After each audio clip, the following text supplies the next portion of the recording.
बिस्मिल्लाहिर्रहमानिर्रहीम, अस्सलाम वालेकुम। किसी भी वक्त नेक्स्ट राउंड और फाइनल राउंड शुरू होने वाला है ईरान इसराइल की जंग का। और आपको पता है कि अब ऐसी की मीटिंग के अंदर ईरान भी आ गया। अब तो ये नया अपना बैंक बना रहे, नई डेवलपमेंट हो रही है। जरा सुनिएगा। आपको पता है 2 दिन पहले यमन के वजीर आजम को मारा है इसराइल ने, और यमन के वजीर आजम के साथ साथ उनके चीफ ऑफ स्टाफ को भी मार दिया है। उनके डिफेंस मिनिस्टर से लेकर सब, यानी बड़े बड़े लोगों को टारगेट किया। और ये बहुत बड़ा कामयाब ऑपरेशन था इसराइल के पॉइंट ऑफ व्यू से। अब जरा सुनिएगा क्या हुआ। ये जो शख्स आपकी स्क्रीन पर आ रहा है, ये रिसेंटली इसराइल में डिफेंस मिनिस्टर था, यानी पूरी फौज इसके अंडर थी, सारे ऑपरेशंस इनके अंडर थे, ये तमाम की तमाम चीजें थी। और ये बड़े पैमाने पर ये बात ज़हन में रखिएगा। अब यहां से अंदाजा करें, ये जो गजा की जंग शुरू हुई है ये इसी के दौर में हुई है। ये आप अच्छी तरह समझे।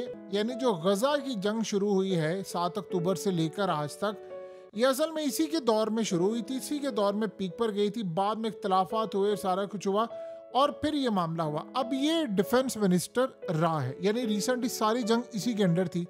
सुनिएगा ज़रा इसने क्या बयान दिया है। बहुत सारे लोगों को शायद ये पता नहीं है ये कितना इसने खतरनाक बयान दिया और क्या जंग होने वाली है। ये बंदा इसराइल के आर्मी चीफ तक के ओहदे के लिए नॉमिनेट था, यानी ये उस रैंक में जा रहा था और ये टॉप लेवल का जर्नल था। इसको साउदर्न कमांड दी गई थी, बहुत सारी चीज़ें दी गई थी। सिनेरियो ये हुआ है कि इसने कहा है कि इस राउंड में आयतुल्लाह खामनाई बच गया है, अगले राउंड में मारा जाएगा। उसे कहा हम हिट करने के लिए जा रहे हैं। उसे कहा इस राउंड में बस ये बच गया है हमसे, यानी इसराइल इसको नहीं मार सका और इसराइल बिल्कुल टारगेट करना चाहता था लेकिन मिस हो गया और नाकामी का इतराफ किया कि जी हाँ हमारी कैंपेन होगी फ्लॉप। अब वो सुनिएगा क्या कह रहा है। वो कह रहा है कि जी अगली जंग अब होने वाली है और हम पहले ही हाथ इसको टारगेट करेंगे। अब वो इसराइल की इंटेलिजेंस एजेंसी अब ये कर क्या रहे हैं, ये जरा सुनिएगा।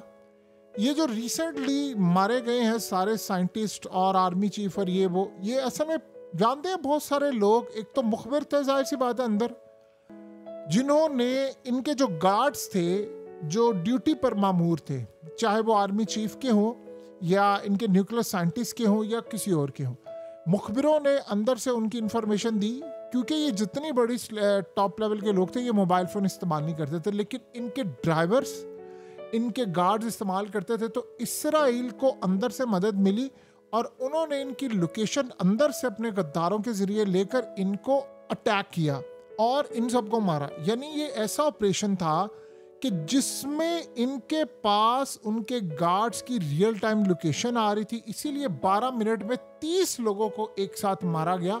और ये बहुत बड़ा ऑपरेशन था। जाहिर सी बात है उसमें फौज के लोग, इसमें जो ईरानी फौज के अंदर लोग थे वो मदद कर रहे थे, ब्यूरोक्रेट्स थे, गद्दार थे, सियासतदान थे, पुलिस, सिक्योरिटी, सारे लोग मिले हुए थे इसराइल के साथ। और आपको पता है हम लोग कितने ज़्यादा थे, ये सारा कुछ हमने देखा। तो अब इन्होंने असल में काम ये किया है कि इस दफ़ा मामलात को डिफरेंट रखा। आयतुल्लाह के साथ ये मामला हुआ था और वो बड़ा ही कमाल सीन था।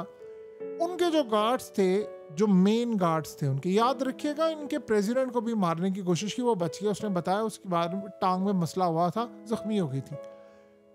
असल में लास्ट मोमेंट के ऊपर ये हुआ कि एक दरवाज़ा जो कि इनका अंडरग्राउंड जाता था, वहाँ से वायतुल्लाह को लेकर गए 3-4 गार्ड से, जिन्होंने अपने साथ मोबाइल और ये चीज़ें नहीं इस्तेमाल की, जिसकी वजह से वो बच गए।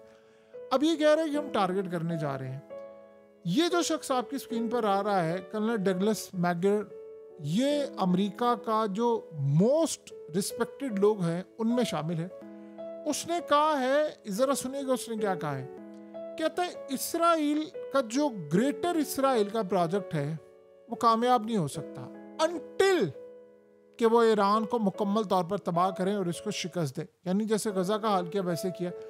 उसने कहा नेतन्याहू ये बात बड़ी अच्छी तरह समझता है कि जो वार है ईरान के साथ ये रिज्यूम होने वाली है और अब उन्होंने लड़ाई करनी। उसने कहा मैं आपको बड़ा आसानी के साथ ये बताने वाला हूँ कि ईरान और इसराइल की जंग छिड़ने वाली है और ये ज़्यादा देर तक मामला नहीं रहने वाला, ये कुछ अरसे की बात है। उसमें ये फाइनल राउंड होने वाला है और उसने कहा कि मैं आपको बता दूं कि इसराइल तक सारे मिसाइल, हथियार, अम्यूनिशन, ये तमाम की तमाम चीज़ें पहुंच चुकी हैं। ये जंग हर सूरत होनी है, हर सूरत होनी है। दुनिया की कोई ताकत इस जंग को नहीं रोक सकती। अब ये वो शख्स है जो अमेरिका के अंदर बड़े पैमाने पर, यानी उनके टॉप लेवल के ऑफिसर जो हैं उनमें वो रहा है, और अमेरिका के अंदर उसकी बात बड़ी सुनी जाती है। ये कोई आम शख्स नहीं है। इसने सबसे पहले, आज से चंद साल पहले ये बात कही थी। उसने कहा था कि मैं आज आपको ये बता रहा हूँ, जिस दिन इसराइल और ईरान की जंग छिड़ी, ईरान के मिसाइल इसराइल का जो हशर करेंगे वो तारीख रकम हो जाएगी। और उसने कहा कि मैं एक और बात बता दूं, अमेरिका के मिलिट्री बेसिस जो मिडिल ईस्ट में है, गल्फ में है, दीगर जगहों पर है, इसको भी ईरान अटैक करेगा। अब आप इमेजिन करें, कभी जिंदगी में हमने सोचा था कि ईरान इसराइल पर जो मिसाइल मारेगा वो इस लेवल के होंगे? सोचे जिस बंदे की निगाह इस लेवल की थी कि उसको ये सबको बात है, इसराइल के साथ तो चले लड़ाई हो गई है ईरान की। वैसे तो हम लोग हमेशा यही उनके बारे में एक प्रोपेगेंडा सुनते आए थे, और जी ये आपस में नहीं लड़ेंगे, फलाना नहीं। लड़ाई की ना उन्होंने, और ईरान ने जो किया, जाहिर सी बात है कोई और मुल्क करने की जरूरत भी नहीं करता। लेकिन जरा सुनिएगा वो क्या कह रहे। उसने कहा था कई साल पहले कि जिस दिन ईरान के मिसाइल जाकर लगना शुरू होंगे, आपको अंदाजा नहीं इसराइल के साथ क्या होगा।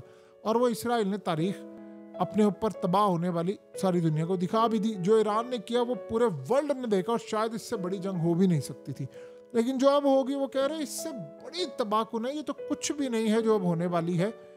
असल में जो अब सूरत हाल पैदा हुई है उसमें इस बंदे का लेवल इसका है, इतने कमाल तरीके को वो चीज़ों को एनालाइज करता है कि उसने ये भी कहा था कि अमेरिका की मिलिट्री बेस पर हमला होगा जो कतर में हुआ, ये तो किसी ने सोचा भी नहीं था। बहरहाल उसकी बात सच साबित हुई। अब वो कह रहा है कि ये जंग सर पर खड़ी है और ये किसी वक्त होने वाली। अब ये आप सोचें, ये क्या कह रहे हैं, ये सारे कह रहे हैं कि जी वो ऐसा मामला चल रहा है, आयतुल्लाह को हिट करना है।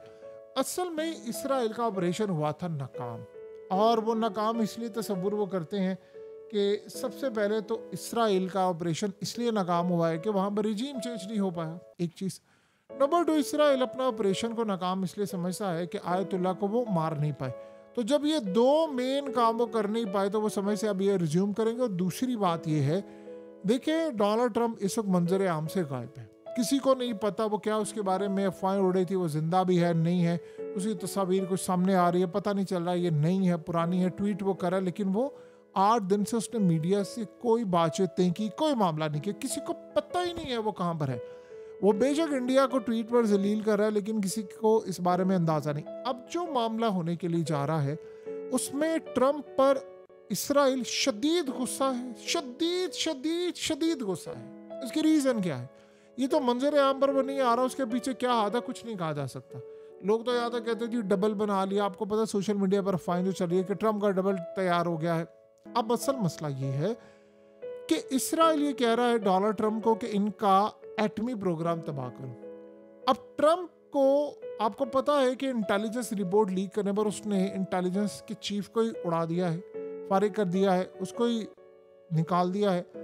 उसकी रीजन ये है, वो कह रहे जी मैं तो तबाह करके आया हूँ ईरान का एटमी प्रोग्राम, जबकि अमेरिका की इंटेलिजेंस एजेंसियां और इसराइली कह रहे हैं नहीं, ईरान का एटमी प्रोग्राम बच गया है। रूस ने भी यही कहा, उन्होंने कहा वो बचा कर ले गए तो तुम तबाह करो। वो अब रिलक्टेंट है, वो इस जंग को नहीं करना चाहता, लेकिन इसराइल अब ये करेगा जंग। और वो ट्रंप को कह रहे हैं इस जंग में बाकायदा कूदो। और इस दफ़ा वो ये नहीं कह रहे कि सिर्फ मिसाइल, ये वो कह रहे हैं कि बाकायदा फौज उतारी जाए इसराइल की ईरान के अंदर और बड़े पैमाने पर वहां पर लड़ाई हो।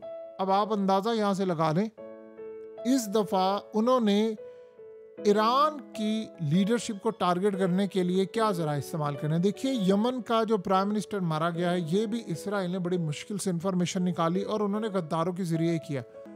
आयतुल्लाह अली खामनाई इस वक्त मेन टारगेट है उनका। वो समझते अगर हम इनको नुकसान पहुंचाएंगे तो पूरा ईरान सड़कों पर आ जाएगा। जबकि पिछली दफा भी ऐसा हुआ था कि ठीक है वो बच गए, बाकी भी ईरान के अंदर लोग सड़कों पर आए थे, लेकिन वो हुकूमत के खिलाफ नहीं आए, वो इसराइल के खिलाफ आए थे। और आकर उन्होंने कहा था अपनी गवर्नमेंट से कि आप बदला लो, बस बहुत हो गया, हमें बदला चाहिए। फिर जो 18 घंटे के बाद ईरान ने फिर बटन दबाए और फिर जो मिसाइल लगे, फिर जो तबाही हुई, बस वो तबाही फिर तारीख में वो 12 दिन इसराइल को भूलते नहीं है। उनको ये लगता है, अब यही वो बंदा कह रहा है कि भाई वो जो ग्रेटर इसराइल का प्लान है वो पूरा ही नहीं हो सकता, कभी भी पूरा नहीं होगा जब तक ये प्लान उनका कामयाब नहीं होगा। यानी वो प्लान क्या जी, ईरान को तबाह करना। तो ये आने वाले वक्त में आप अच्छी तरह समझ ले, हालात ये बता रहे हैं, चीज़ें ये बता रही हैं कि मुकम्मल तौर पर हम एक ऐसी जंग को देखने जा रहे हैं जिसके बाद वापस पीछे मुड़ना एक ख्वाब होगा, और उसमें कितनी तबाही होने वाली है इसका अंदाज़ा लगाना मुश्किल है।